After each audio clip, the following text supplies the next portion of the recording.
I actually think that we should resist that long time, you know. But so I couldn't do nothing, and I was wondering why. Do you know why? The Holy Spirit showed me after. He said there was nothing that you could attach your understanding of life, faith, and love to Him, because there was nothing inside this person, because he was already dead 40 years ago. He was alive in the flesh, but he was dead inside. There was nothing. He lost chance for life. He lost the wish of life. So that's why sometimes you pray for some people, but it's like your prayer goes back. There is nothing the prayer can attach to. But if you find something inside a person, at least some kind of wish for life, you can get it, and you can pull them out. Now, why do I explain all these things?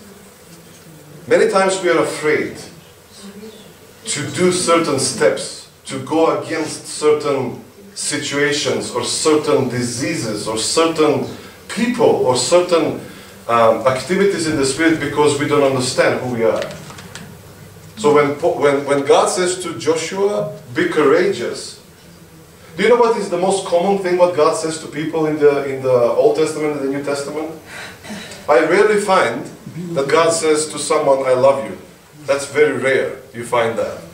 Especially those people like Paul, Peter, James, Moses, Abraham, all these big fishes, as I call them, big sharks, you know, in the Christian world. Do you know what is the most common thing what God says to them?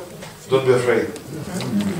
And it's just interesting to think, why would God, who does not possess fear, says to someone, don't be afraid? Imagine like God, who does not, he's not afraid of anyone. You know, he's not afraid of anyone. He is using a word which is not in his nature. Have you ever thought of that? God cannot, and he does not possess fear because he's not afraid of anyone. Yet God uses a sentence which is contrary to his nature, and he says to his people, don't be afraid. It's almost like you read in the Bible when God says to Abraham, there was no hope. How can God of hope says there was no hope? It's almost like, how can you say something like that? Do you follow me what I'm speaking? It's almost like you as a human say, well, I'm not a human. You cannot say that. You can say I'm a Dutch, but you are not Dutch, you are a human.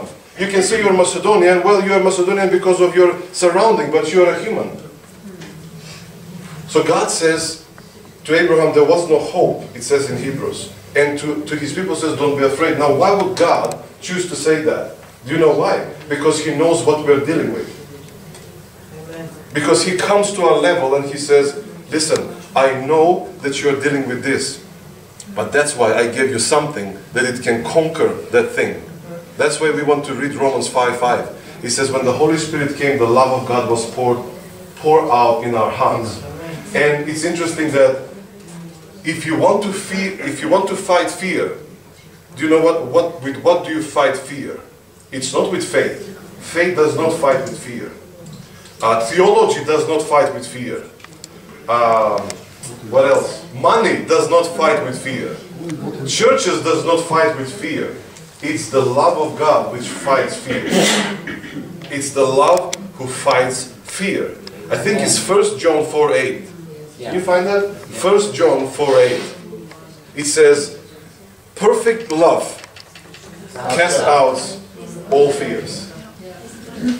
It's only when you develop, it's only when you grow in the understanding of love that all the fears which you possess, and listen, you might think I'm 40 years old believer. I shouldn't be afraid, and yet you are afraid. And you wonder why. And you're thinking like, after 40 years of going to church, 40 years by 52, how much is that? 40 years multiplied by 52. That's a big number for you going to services. Plus, if you have other meetings in between, prayer meetings, counseling meetings, this kind of meeting, that kind of meeting. I mean, you have probably gone to thousands of meetings. And yet, there is some kind of fear. When you walk on the street, you're thinking like, I wonder if somebody will hit me from the back, you know.